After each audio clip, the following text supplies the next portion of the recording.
What's up, Campus Live fans? It's Lane here in the Campus Live studios today to bring you another edition of the Guns Blazin! podcast, episode number 27. As always, I'm one of your hosts today, and alongside me for today's show is Mr. Jordan Godfrey.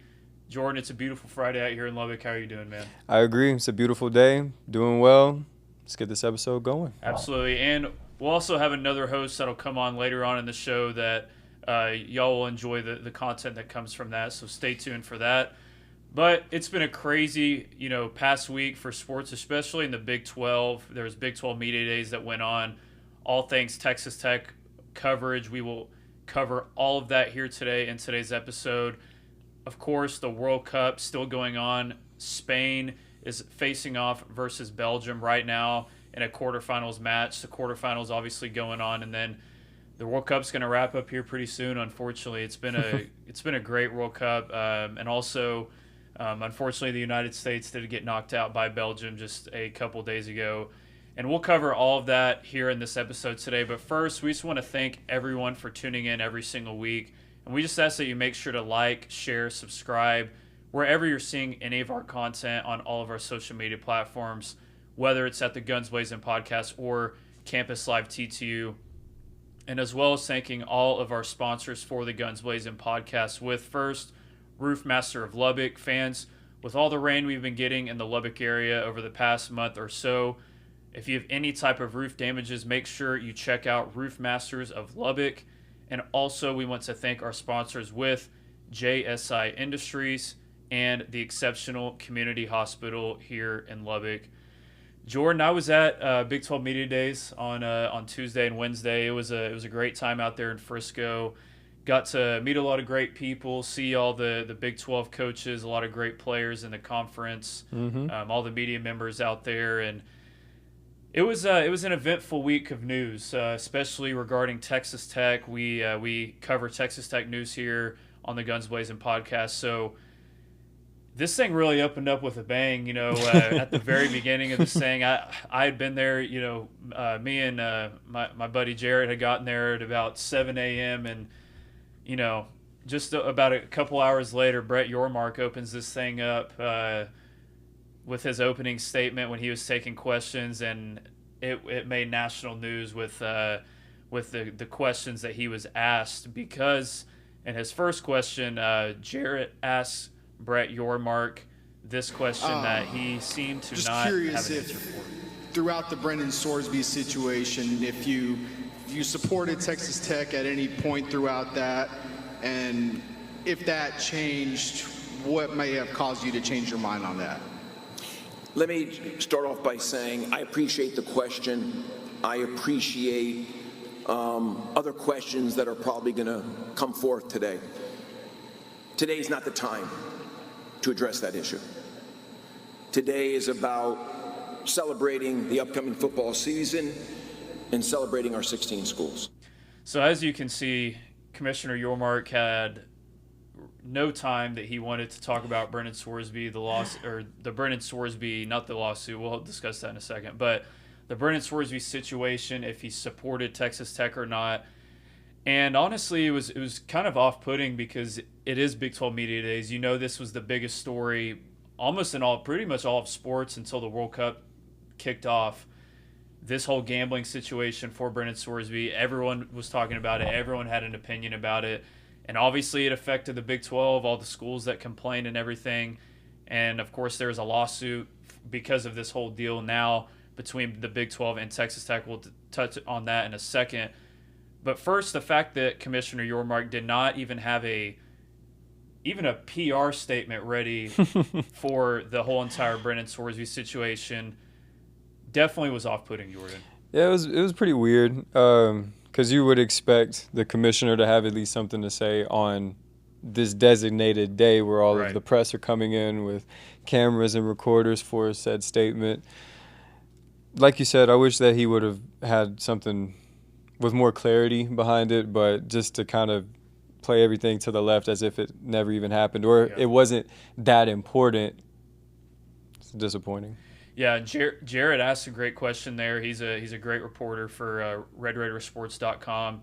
And him asking that question, there was nothing wrong with the question. It was a very professional question, just asking him, did he support, did he support Texas Tech in that whole entire situation? And he didn't have an answer for it. But the video that made all the national headlines was, of course, the radio host out here in Lubbock, Sean Dillon. He's been a Lubbock media personality in this community for decades. He's been worked in sports media for decades here in the Lubbock area. And he had a question for Commissioner Yormark that Commissioner Yormark did not like.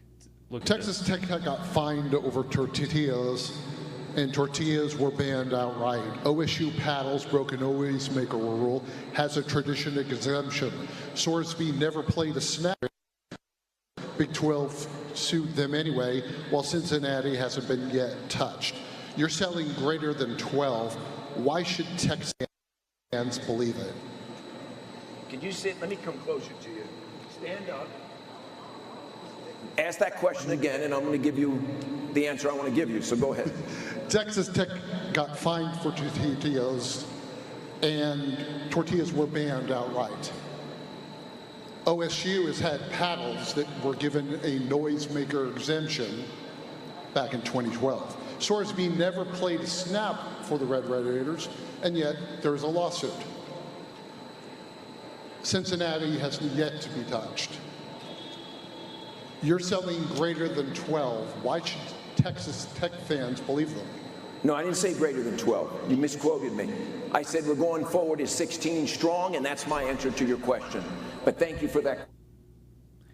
So as you can see, very little heated exchange there, Jordan, between that video with Mr. Sean Dillon and Commissioner Brett Yormark, telling him to stand up, address him so that he could answer with the answer that he wanted to give him in a almost demeaning way to Mr. Dillon. And obviously that question was the viral moment of the day. And, once again, though, Commissioner Yormark didn't really have an answer for it. He was asking, these other schools have had exemptions like Oklahoma State. Texas Tech is in the midst of a lawsuit for a player that never even played a snap here at Texas Tech, but they still find themselves in that lawsuit versus the Big 12. Jordan, what was kind of your reaction seeing that video that went viral just from that whole entire question? It just struck me as childish behavior. Right. You said almost demeaning. I think it was in that realm. And all of that just to not even have a decent answer to the question. I mean, I knew I didn't really like the vibe from the first video that we saw, but this one really just drove it home. I mean, it didn't seem like this guy was really wanting to engage in any type of he didn't want to build anything. Right. It just seemed like just shut everything down and kind of just keep the lid on everything. Disappointing, yeah. But I didn't really like it at all. It's kind of just put a weird taste in my mouth. So yeah, and for him to even say, I expect questions from it, but then you don't even have an answer for the questions. It's like you can't have it both ways. You knew that people were going to ask you about it, not just two great reporters from the Lubbock area. You knew other national reporters were going to ask you about it too. 100%. So the fact that you sit there and basically throw away two questions that were asked to you just because you don't want to answer it comes off as off-putting. And I know that a lot of the people that were there, they didn't really like how he handled both of those questions. So it's just another I guess tip in the feud between I guess the Big 12 and Texas Tech right now. He had a chance to put some water on the fire to address the thing like, hey, yes, this is an ongoing situation, but I fully support Texas Tech. He's as a member of our conference. He didn't do that. All he did was just, no, I'm not answering both of those questions today. And in a lot of ways, that answers questions 100%. And letting us know how he really feels. So yeah, take it how you want, but we can read between the lines here. So yeah, and you saw the national report from Ross Dellinger that actually the next day came out and said that some Big 12 officials, including Brett Yormark, and some Texas Tech officials met at a steak dinner in the Fort Worth area between the time period of Big 12 Media Days. And it sounds like there was some good conversations, but also it didn't seem like anything was completely resolved as well in that meeting. So sounds like this is just going to be a continuing conversation with the lawsuit and Texas Tech. But that was kind of all the drama. had to get that out of the way. There was obviously some great content that came out of it that was great news and very supportive of Texas Tech. We obviously saw Joey McGuire on stage. He talked about the team, and then obviously there was a good amount of huge contributors that are going to be playing for Texas Tech on this 2026 team. First off with Joey, came out. It was funny. Came out with a bang. He was like, I know a lot of y'all probably wouldn't expect me to say this, but I'm excited to be here and answer y'all's questions and stuff. So Joey was owning it. That's just the personality he is. He's such a great guy, and him owning that situation and saying how excited he was for the season, saying Will Hammond is on track as of now to play in week 1. That was great news. As far as his rehab, as long as that stays on track with the doctors and everything, he will be back for week 1. And he also mentioned the team really kind of has come together over this summer in the midst of this whole entire Sorsby deal. It's hard to imagine them not coming together.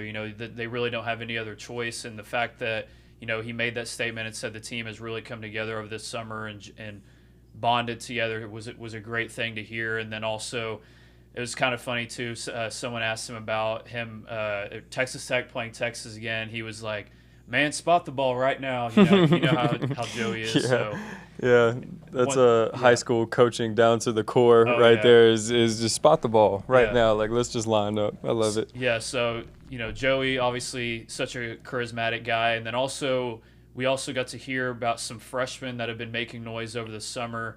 Of course, 5-star offensive tackle Felix Ojo, he mentioned, has had a great spring and summer.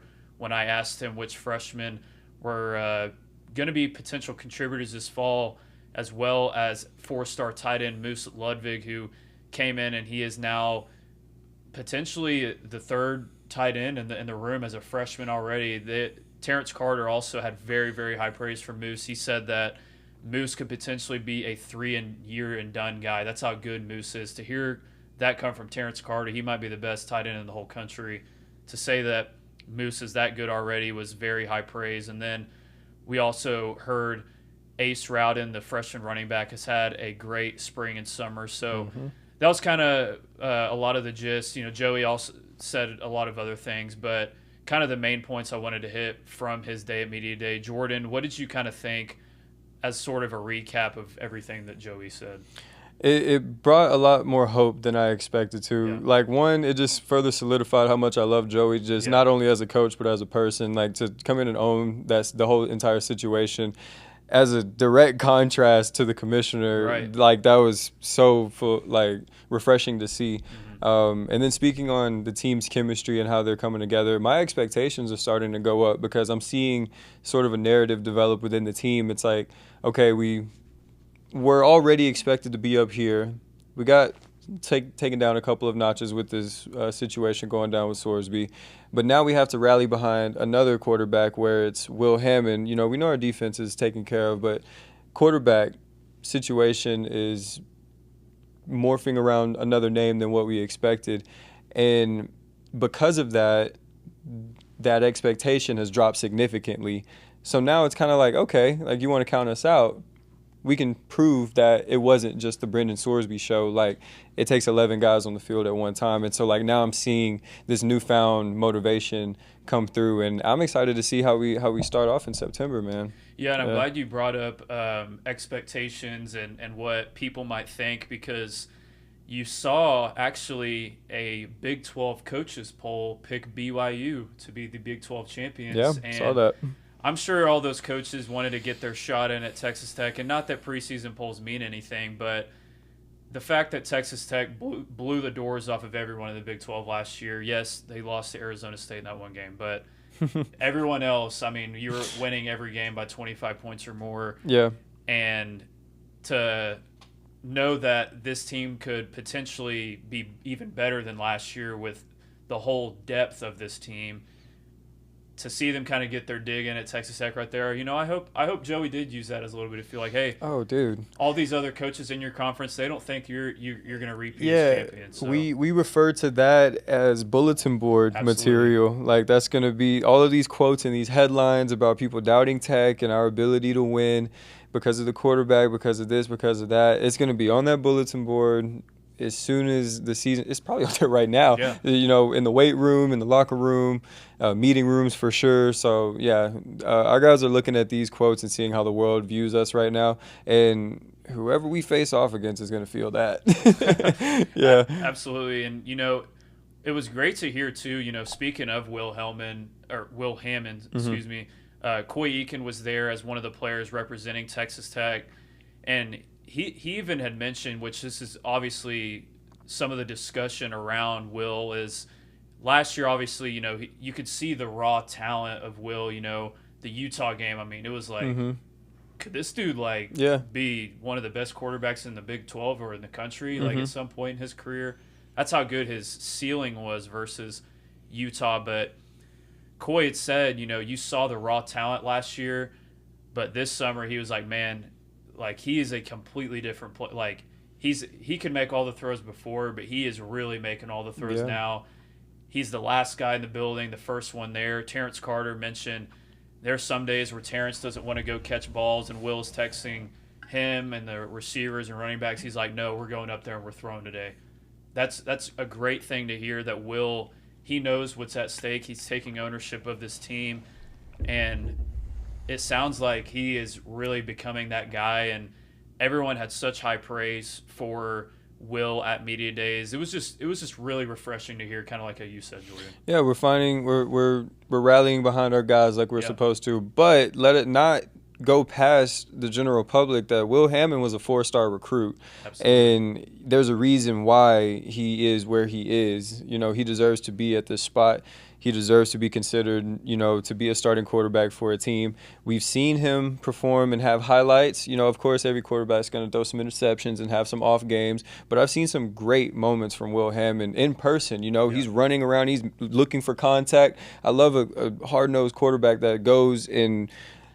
Some people might not like it because with the situation that we find ourselves in. But I really grew to love Will Hammond because he was still giving it his all with the minutes that he was given. Yeah. And, the fans, the people who know of Will as well, because of these games where we're winning by multiple touchdowns, he's going to get playing time and he's going to get a chance to prove, like, hey, this is what you got to look forward to next season. Yeah. And then you put in that experience in the offseason where you're hearing being confirmed by Coy and all of the other players that are catching from him. He's improved. Yeah. So you go from a 4-star recruit, getting playing time, getting off-season time, extra film, weight room, big component. Who knows what we're looking at when we get on the field? We might be like, Brendan who? Yeah. Who knows? Like that's really how the season can unfold. You never know. Yeah. And that's such a great point, too, because what I love to hear, too, I can't remember if Joey had said it or one of the players had said it. They had said, obviously, when you bring Brendan in, and pay him as much money as you did, he's going to be the starting quarterback. But they had said, Will had the mindset that, hey, even though they're bringing this guy in, like, I'm still going to compete to try to be the starter. Like, he obviously knew, Brendan was going to be brought in to be the starter, but the fact that he had that mindset, like, I'm still going to compete my butt off every single day with the mindset that I can be the starter of this team. Yeah, that was great to hear. Really refreshing to hear too. So, yeah, man, it was great to hear. Obviously from Joey and the players, and I got to actually talk to Bryce Pollock during the interview and the breakout sessions as well. He had missed this spring practice from an injury, and also he had a big decision to come back, either to go to the NFL or go back to Texas Tech, and he answered both of those questions with this video right here. We're looking at possibly being drafted this past year into the NFL draft, obviously. What was that moment where you decided that you were going to come back to Texas Tech? Yeah, really just after the Oregon game, I had to sit down with my family, talk to Coach coaches, scouts, or whatever like that, just getting feedback. And I just felt like I just wasn't ready to come out yet. I feel like it was unfinished business at Texas Tech, you know. And I was hearing a wide range of rounds, and I just want to be certain when I come out that I want to be a first, second round type of guy. So that's really what it was. There's more stuff to work on too. And you're coming back from that shoulder. Was it surgery or was it just an injury this past spring that you missed it with? And how's that whole entire recovery process going? Yeah, it was just like a cleanup with my shoulder. It happened in the Oregon game, I think. I kind of like made a tackle on a screenplay, and I think I just hit the guy a little too hard. So yeah, it wasn't that serious. I'm fully good now. So. Yeah, so hearing that from Bryce, his decision wanting to come back to Texas Tech, he said after that Oregon game, we had unfinished business. I think that is so cool to hear that because, Joey had talked about it too. There was 12 starters that came back from last year's team that are on this year's team. Obviously, everyone wants to talk about the transfer portal. Yes, we had another amazing class, but, you do bring back a large core of last year's team too. And I think that a lot of people may forget that because of the transfer portal and because we had so much success in the NFL draft. But to hear Bryce and some of these other guys like Ben Roberts and all the contributors that we've seen grow in this program, for him to say, man, he was only here for last year. Was his first year in the program, but he believes in this culture and this program so much. Like, we had unfinished business versus Oregon. Yeah, it's pretty refreshing. And like with this age of NIL transfers, guys going 2-3 schools in their career, and these high profile recruiting classes that are coming in replacing guys year in and year out, you forget the value of a defensive core, specifically a defensive core that spent multiple seasons with each other, playing for the same coach in the same system, and just getting familiar and getting comfortable just going to war on that field together. So the fact that he wants to come back in the name of unfinished business, that just solidifies everything. Like, these guys already have this united vision that they come back out to execute and to, put a seal on it. Yeah, and it was great to hear that, and the fact that it sounds like his injury wasn't anything too serious. It was just a cleanup on his shoulder, and that he's completely fine now, going to be 100% for fall camp. And that'll kind of wrap up, our Big 12 Media Day talks. It was obviously great to hear from Joey and the players. And Big 12 Media Days are kind of the unofficial start to the season. You get to hear from the coaches and players from everyone in this conference. I did want to point out, too, one funny comment, maybe the funniest of the weekend, was when Deion Sanders was speaking to everyone. He'd got a question about why he wasn't in the new college football 27 football game, and he said, "They're not paying me enough." Just like the typical Deion answer. Yeah, that's prime right there. Just being so funny. But, yeah, it was a great time the past 2 days, and it was great to sort of get the football bug as we, the World Cup kind of wraps up, and college football fall camp is going to be kicking off here just in a couple weeks. But before we move on to our next segment discussing the World Cup, here is a quick message from our partners with the Exceptional Community Hospital. At Exceptional Community Hospital, we're committed to providing compassionate care and exceptional services. We offer a concierge-style patient experience with short ER wait times and care that is fast, professional, and personalized. Whether it's an emergency or an extended hospital stay, our team is here for you 24/7. Exceptional Community Hospital. Here, you're never just a patient, you're family. Miller, what's up, man? What's up? Glad to have you back on the show. Yeah. Obviously, you are a soccer expert. We called you that last time. Yeah. And, we got to stick with that title for you. Unofficial title. I'll take it. Yeah. Obviously, the World Cup's still going on. The quarterfinals in the midst of all that right now. But we're here. We're in the U.S. We're huge men's national teams fans, especially you. You're a huge U.S. fan, obviously being from here, and all the ins and outs of this whole entire deal. Obviously, the United States, they enter after beating Bosnia. We have all the confidence, maybe our best group stage ever. Yeah. Heading into the knockout stage, you get that win, and then you play Belgium. What's kind of some of your thoughts now after the Belgium game, just really how it all played out?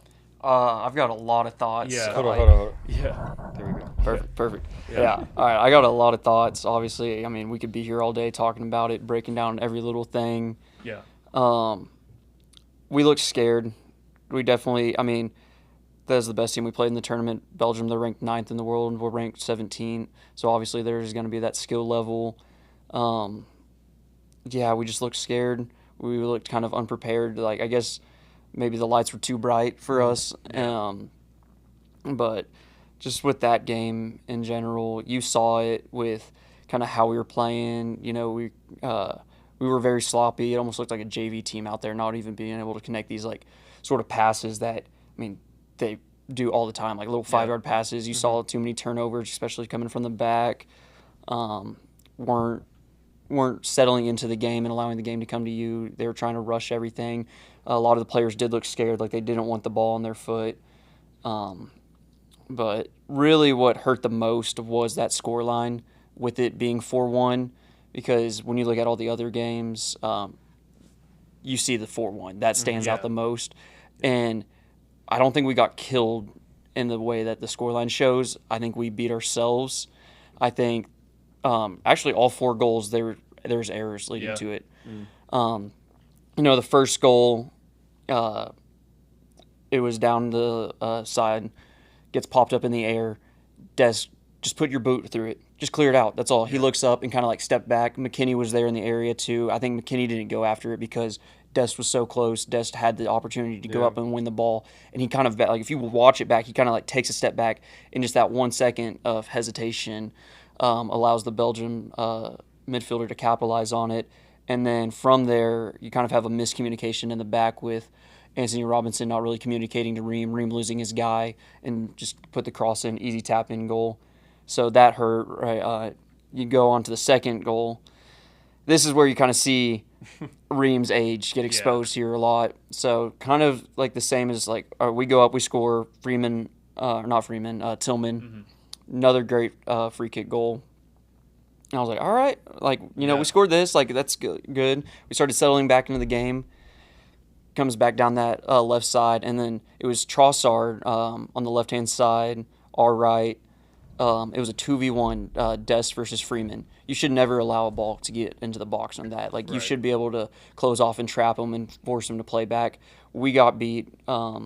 He sent the ball into the box, and Ream just got out-bodied, that was terrible. De Ketelaar just killed us. 2 goals, 1 assist. Just, I mean, he was just looked like a prime Ronaldo as the 9 up there. Just was killing us on everything in the air, making good runs in between the box. Ream was lost out there chasing ghosts, like couldn't see anything. The third goal is what really just 100% killed us. Put the nail in the coffin with Matt Freese. Don't know what he was thinking. I don't know what that was. Don't know what that was. Because I mean, he came out. I mean, he was well out, like 30 yards. And I was like, all right, just get your boot to it. Just kick it out. And then he goes Young Ho Koo and kicks the ground, trips up. I guess he got scared or just was trying to overthink, trying to keep possession. But at that point, just get it out. Yeah. You're so far out of your box. You're so dangerous. Loses the ball. They put it on target. Tim Ream, you know, he's out there. Just looked so wobbly. Yeah. I know, it was terrible. Looked like a newborn giraffe trying to, like, kick the ball. Just completely missed it. It was terrible.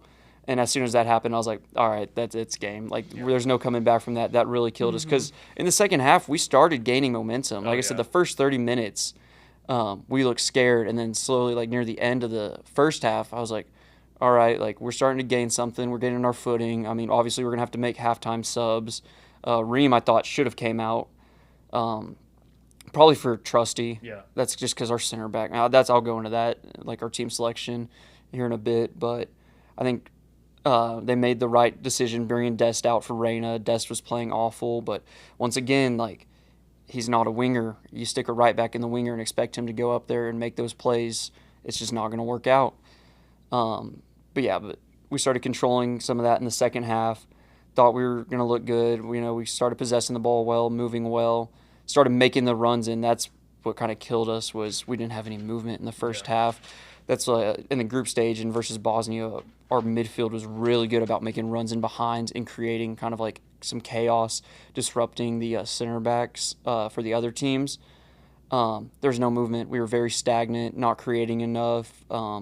We also don't have any natural wingers besides Pulisic, and that's hard when you only have like Pulisic out there. And Pulisic, I'll get into him in a second too. Like his World Cup, that was rough, but once that third goal happened, I was like, all right, it's time, it's over. Like, start making the subs, and we just don't have the depth. You know, you start looking at our starting lineup. We had 2 guys in the starting lineup that played in like our domestic league in the MLS. Mm-hmm. Matt Freese, the keeper for New York City, and Tim Ream for Charlotte.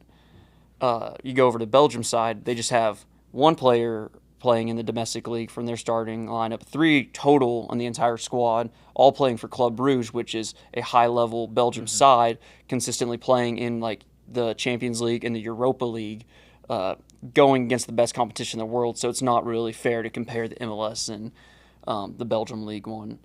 So once that happened, you know, the 4th goal came. You know, you felt it. I knew it was going to happen. I was watching it with some of my old high school coaches, and I was like, there's the 4th goal's going to come. And, you know, they bring on the subs, Jeremy Doku, Romelu Lukaku, 2 of the biggest names in the world, 2 of like Belgium's biggest stars, who sat the bench and obviously they didn't have a problem. They didn't miss them.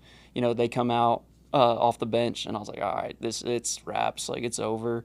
And then Richards on that 4th goal, playing with it in the back, gets it taken off his foot. I mean, Lukaku, he's a solid striker. I mean, he's proven striker. He's going to punish you, and he did. Yeah, it was, I mean, so many different angles I feel like you could attack this game. You know, like you said, in the first 30 minutes, just so sloppy. We just looked timid, completely different from what the approach we'd seen in really all the rest of the games. And we'd come out so aggressive. We were the dominating force in every single match. And you just saw we were on our heels. You know, we were always reacting instead of being the force to force Belgium to make a decision. We were always on our back heels, and it was just really frustrating to see. And I thought too, I thought our midfield didn't play very good. I thought that they turned it over quite a bit. I thought Malik Tillman played a great game. He had a great World Cup. He was probably our best player this World Cup, I thought Malik Tillman played great. If you're going to choose a U.S. player to play great, but you just saw Belgium, their quality just take over, and we'll get into the U.S. and the quality of that here in a second, but Belgium was just the better team, hands down. And like you said, they didn't even start Jeremy Doku. They didn't start De Bruyne. They didn't, they had all this talent on the bench. 2 guys that they're literally starting versus Spain today. They didn't even have to start them versus the United States, and they still win 4-1. So Matt Freese, that mistake too, that was, if he doesn't make that mistake, the way that with how much momentum we had, maybe there's a chance where we tie it. Maybe we don't win, but I think there was definitely a scenario where that thing could have been 2-2 right there. That mistake was just you could feel the breath come out of the stadium. Yeah, everyone knew. Everyone knew it was heads over. Started dropping. Yeah. You know, people started heading toward the exit. Like, it's over. But whenever you make that mistake, Captain America was not Captain America at all this World Cup. Very frustrating to watch, and especially, and I'm not trying to take away, from his injury. It did come out where he did have a fractured fibula or whatever it was. That was a sprained ankle or something like that. Fight through that. You're in the World Cup, man. Like, you don't know when you're ever going to be back in this situation because of how hard it is to get that deep into the knockout stage, and he comes out of the game. Yeah, I think Pulisic had a very poor World Cup. I think the first 45 minutes that he played against Paraguay, great. He looked fantastic. The runs he was making, he was fighting for it. His touch was impeccable on the wing, really creating opportunities and allowing the midfielders to run into the box just to overwhelm their defense. Besides that, he sat out against Australia, and then he kind of comes in and knocked the rest off against Turkey. He didn't play a whole lot. And then Bosnia, he was just mediocre. You really didn't see him get involved in the game like you should, like he did against Paraguay. And then against Belgium, he was just nowhere. Yeah. He was just nowhere. And like we said, he got hurt, but going back a year to the Gold Cup, he wanted to sit that and rest because he wanted to get ready for the World Cup. He wanted to be fully healthy. Just that decision alone, like, it affected so much of the U.S. men's team. This is your guy. Like, he has kind of been the face of U.S. football since 2018, since we failed to qualify for the World Cup, and we kind of like turned a new chapter in the history books of U.S. soccer. But when you see your leader kind of act that way, be like, no, I'm going to take a break, I'm going to sit back, like not really give it his all and not wanting to fight for that badge, it just sets a negative effect on everyone else in that locker room.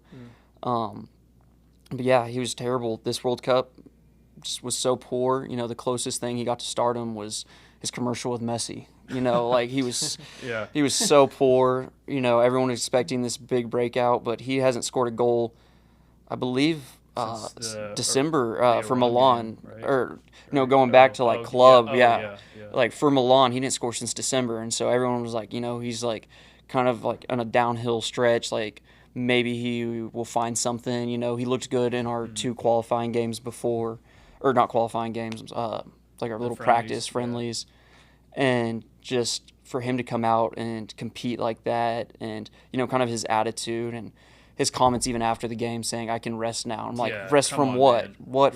You didn't just go win the World Cup and you can rest. You didn't just go fight and eventually lose in the final. Like, come on. Like, you had your rest and you did nothing with it. Yeah. So see, he took the Iron Man quote that they told him when he died.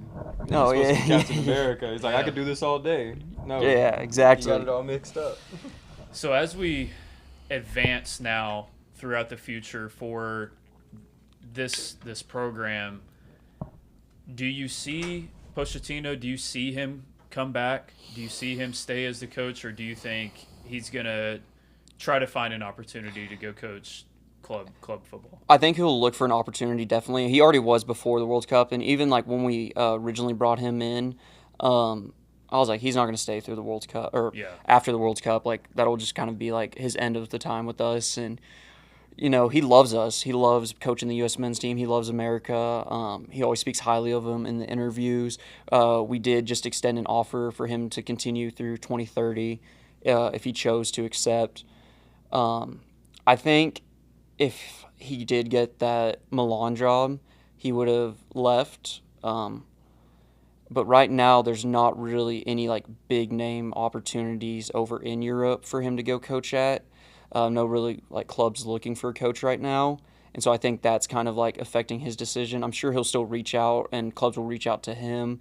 So there is a chance he does go to Europe, but especially like with not many opportunities there for these bigger name clubs, these Champions League level clubs, I think he'll probably consider staying with us. And then on the flip side, if he does leave, I don't know who we're going to get, right? Like there's not many coaches out there that are open. I mean, Nagelsmann just got fired from Germany. I would not want him. Yeah. You have that German squad, and I know Germany's kind of just ever since they won the World Cup in 2014, they've just been on a downhill, and they've been struggling to find like that real German grit that they've had throughout the 90s and early 2000s. And Nagelsmann, I don't think he would fit us well.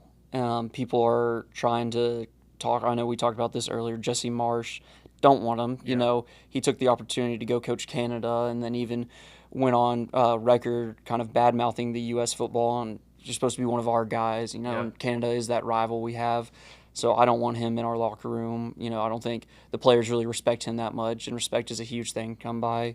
I'm sure, Pep leaving City at the end of this Premier League season, the U.S. is going to reach out to him. Yeah. I mean, they went ahead and, like, whenever before we got Pochettino, we were reaching out. We reached out to Jurgen Klopp. We reached out to Jose Mourinho. We reached out to these big-name coaches, Zidane. I'm sure we'll reach out to Pep, offer him just a lump sum of money. He's not going to take it. Like, why would he? Like, the U.S. men's team, we are not a desirable position. Yeah. Like, we're not a job anyone really wants to take. So in a perfect world, I would take Poch again. I think Poch is a great coach. You know, I mean, he took Tottenham Hotspurs to a Champions League final. Like that in itself is such a big accomplishment. But it was just announced that for the upcoming Olympics, that Steve Cherundolo, an old U.S. men's team player, he will be the coach for the under-23 squad. So I think that's probably going to be like a trial run to see how he does and how he can manage a national team. And I know Bruce Arenas he's always one phone call away, and he'd love to come back and coach us.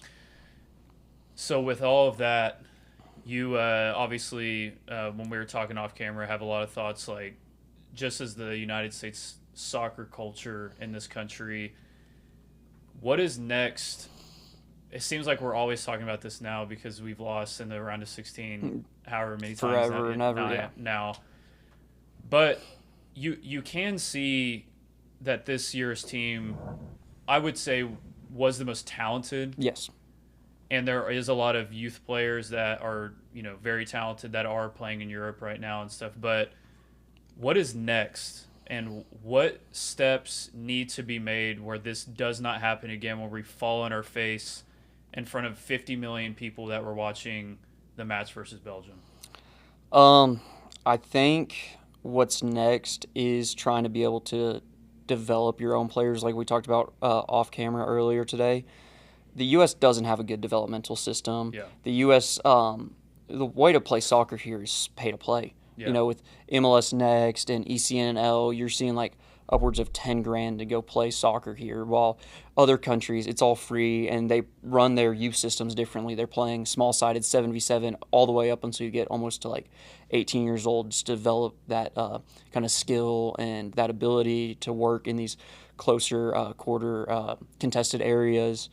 With the U.S., I think we're decades away from even being a top team and competing for a World Cup, let alone really win it. So I think we are in such a rut, and I don't see just a clear path out.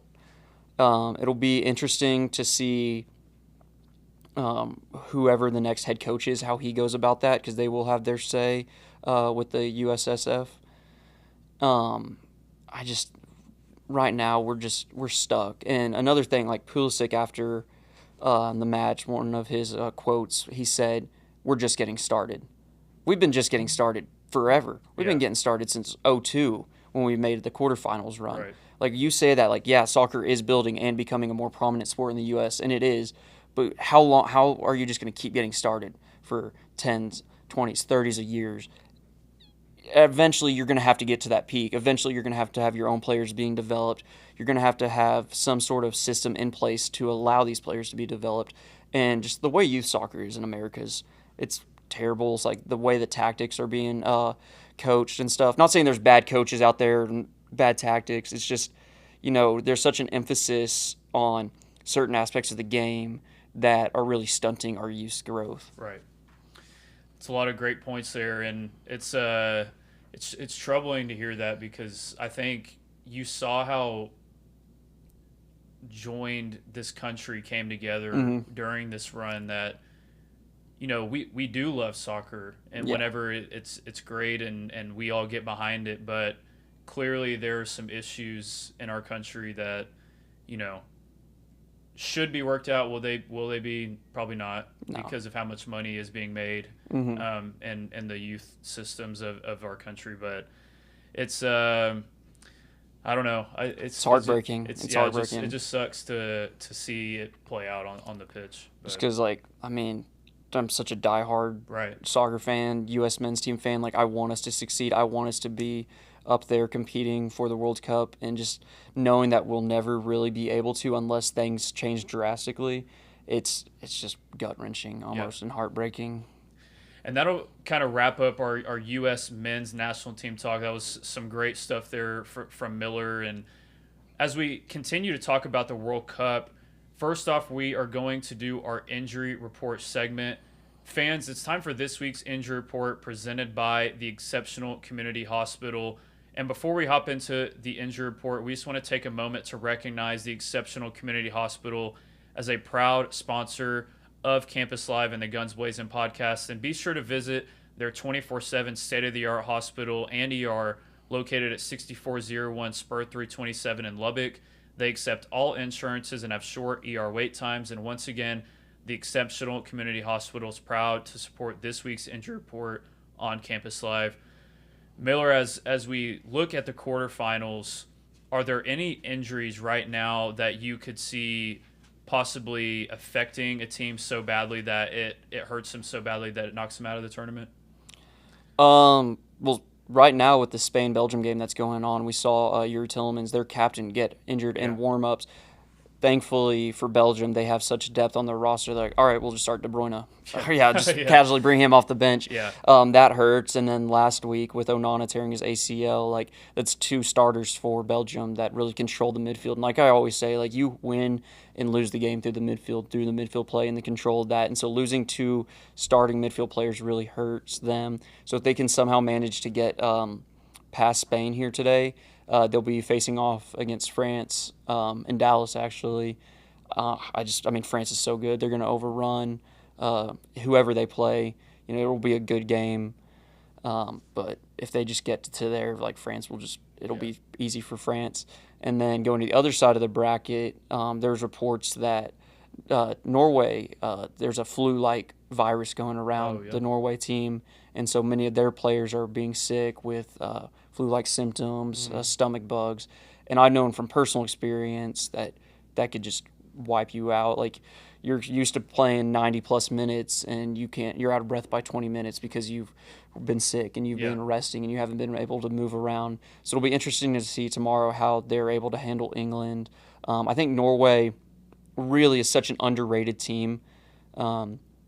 Probably one of the most complete teams we have in the tournament, and it always helps when you have one of the best players in the world with Haaland who can just change the game in an instant. So hopefully, they'll be able to overcome that sickness and allow them to continue to compete, because I could see them really giving England a tough time and getting past England to their first ever semifinals. Yeah. And fans, that'll move us on to our Paving the Way to Victory segment. Fans, JSI Services is a proud partner of Campus Live, and be sure to visit their website at jsiservicesllc.com to learn about their asphalt/paving services, earth and dirt works, concrete and gutter paving, crack fill, seal coating, and stripping services. And thank you so much once again to JSI Services for their proud support of Campus Live and the Guns Blazin podcast. For the 3 of us, I just really had one question. For the remaining teams left in this tournament, what are the keys to victory for, you can pick a side, whichever one you want to pick, or a couple, for how their path could be where they are at the very end lifting up the trophy? I guess I could just a little quick breakdown. I mean, France is already on to the semifinals. Spain, Belgium's going right here. Spain just scored, as we said so they're probably going to be moving on to France in the 87th. Wow. So Spain's probably going to be moving on.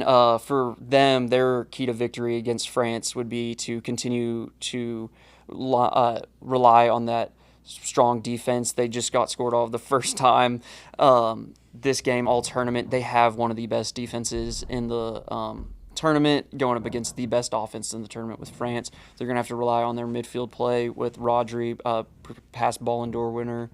Going to the other side of the bracket, you have Argentina, Switzerland. I think Argentina gets through by Switzerland. Switzerland has a solid defense, veteran led by like Manuel Nkanji, Ricardo Rodriguez, Kobel in net. I think the biggest thing for Argentina is to not get killed in transition. That's how we saw Egypt score the 2 goals on them. They commit so many numbers forward, and they've just been poor in transition all tournament. So if they can really figure out a way to, kind of solidify that their CDM position, maybe pull DePaul in a little more because he's been playing out a little wider.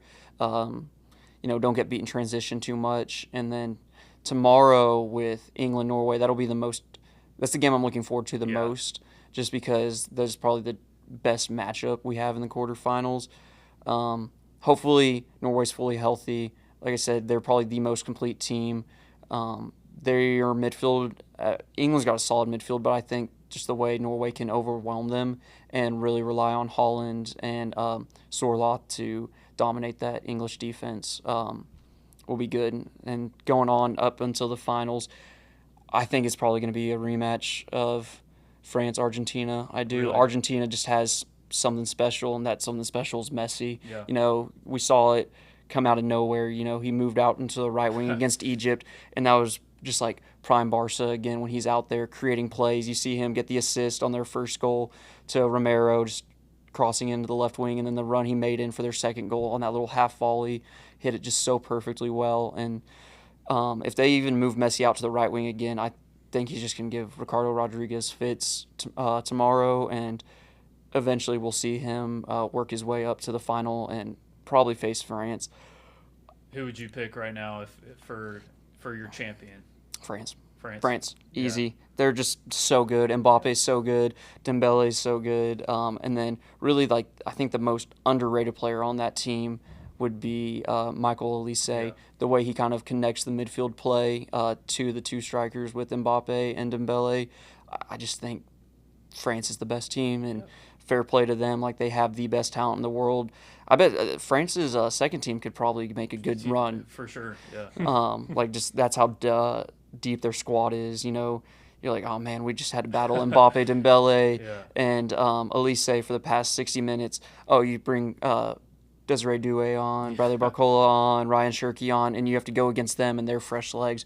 You're stuck. There's nothing much. But I think France will end up lifting the trophy. I thought that before. I placed a bet on them to win well before the tournament just because they have the squad. They have, the coaching expertise of Didier Deschamps. And I think they're just going to overwhelm whoever, and they'll find a way. They will. So, Jordan, what about you, man? Who you got lifting the trophy at the end? I can tell you what I think will happen. I can tell you what I want to happen. Okay. Because they're two different things at this point. Yeah. I agree with Miller. I do think France is just an unstoppable force in this World Cup so far, just seeing how effortlessly they're running through their opponents. I mean, even the little bit of trouble they have, which is to be expected from any team with great expectations, they have seemed to overcome it and then double down on their ways. So I do think France will end up getting this one. Now, who they face might change, because this will lead into what I want to happen. I'm rallying behind Norway. Yeah. I like Norway, dude. I love Holland. I love his message and everything that he stands for whenever he's doing things off the pitch. Rally behind your country, man. They're showing up and they're doing the Viking row and it's so cool to see that, man. Odegaard's really cool to watch too. So I mean, let's see them go against Messi and potentially win and then go on to the final for that one. So that's my key, man. Rally behind Holland, your country, man. Yeah, he's a big United guy, so he didn't like you saying Odegaard right there. I can feel the tension. I don't want to even look over there right now. Yeah. No, everyone's kind of rallying behind Norway, just because of how much exposure Holland's got. It's hard because, it's hard to root against Norway, but as a United fan, Holland with City, Odegaard with Arsenal, I'm just just can't stand them. Just can't stand them. Some of the hate I have, I'm a pretty easygoing guy, I feel. Yeah. I don't have a whole lot of hate in my heart. Yeah. What hate I do have is for Arsenal Football Club. Dang. I cannot stand them. Hate them worse than the Eagles. Yeah. Oof. That's another pod. Well, that's as an Arsenal fan, I mean, Yeah. yeah. But no, I agree with a lot y'all are saying.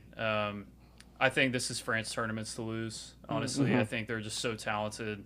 Like you said, their second team could probably make a run to the quarterfinals or something. That's how good this France team is. And I think, honestly, if it wasn't for the heroics of Messi and Qatar, France could be looking at 3 straight right here. 100%. And that just speaks to how good their football program is. And I honestly, with Mbappe and Dembele and Olise and just all the guys they have, I think that I don't see anyone stopping that. I do think Spain is going to be a great matchup, though. I think the France-Spain matchup is going to be maybe, even though it's a semifinal match, it could be the true championship in this tournament. So if Spain definitely can beat them, but I just think France has too much firepower.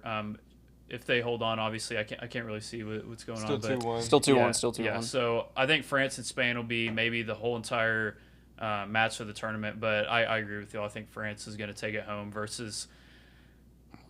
I'm going to probably say Argentina, but I agree with you. I think seeing Norway there in the end would be really cool to see. Just with everything that they're sort of the underdogs now, seeing and them in Switzerland. So, but great team, like you said, and I think it'd be cool to see them in the final. But yeah, it's been a great World Cup. I'm sad it's close to coming to an end. Especially being here in the United States, man. It's been so cool to just see all the cultures, come here, and I don't know. It's sad to see it's ended so soon. But as we kind of wrap up our World Cup talk, lastly, we will quickly talk about the NBA free agency. Really just one thing in particular. LeBron still has not made his decision. I will say, though, the other day, I forgot to write this down, Kawhi, his deal to Toronto still is not going to be finalized yet because of the NBA's investigation into the Clippers. Snap. So we'll see how that all works out. I imagine it'll all get fixed and Kawhi will end up being a Raptor. But it is interesting to note that trade has not been finalized. But LeBron obviously came out earlier today from Shams Charania. It's between Cleveland, Philly, Minnesota, Miami, and Golden State. Those are the 5 teams left. And his pursuit, I guess, so to speak. Me personally, I think it's either going to be Cleveland or Miami. Did Belgium just tie it? No, they were close. They were close. They were close. Yeah. No, me personally, I think that Cleveland or Miami is going to be the final choice for LeBron here. Just 2 places he's familiar with. If I were to bet on it, I see Cleveland, him going back home, him one last run in his home. I love when he's on the Cavaliers too, as big of a LeBron fan as I am. But I don't know. What are y'all's predictions on where he lands? Yeah. I think I agree with you, Lane. I think that, let me just disclaimer, he should not. It should be illegal for him to be going to Philadelphia. Like, it should honestly be illegal for why are they even considered that? Why are they playing it as like them just adding Jaylen Brown didn't make them an Avengers level threat? Like, anyway, I think it'll be very good for the narrative for him to go back to Cleveland. He started his career there, stint with Miami, came back, won a chip, went elsewhere, did some soul searching, and now he comes back and ends his once in a lifetime, once in a generation, once in a sport type of career back where he started. I think that would be pretty cool. Miami, I think it'd be I don't know if I'd like that team, to be honest, because I remember Giannis just went there. I'm like, I'm kind of good on that, to be honest. The spacing would be weird. Yeah, Golden State would be entertaining for like one game. and then I'd be sick of it. Yeah. Sorry, Will. Yeah. But I'm gonna go Cleveland. I think he's gonna go Cleveland. What about you, Miller? May get 3 across the board. Cleveland. He's gonna end it in Cleveland. He's probably. I mean, like we said, he's from Cleveland. Started it out there. You won the chip there. Just run it back one more time. Spin the block. You got it. Yeah. You got to end it there. Does he bring Bronny with him? Yeah, is he part of the package? Yeah, is he part of the package trade? Yeah. So. It'll be interesting to see. It's always when LeBron's a free agent throughout his career, it's always been fun to track. But that'll kind of wrap things up here in the Campus Live studios. And thank you, fans, so much for tuning in once again. And make sure you follow, like, share, and subscribe wherever you're seeing our content on Campus Live or the Guns Blazin podcast, as well as thanking all of our sponsors for their continued support of Campus Live and the Guns Blazin podcast. And lastly, remember that Campus Live is your one-stop news source for all things Texas Tech and Lubbock. Wreck 'em. Wreck 'em.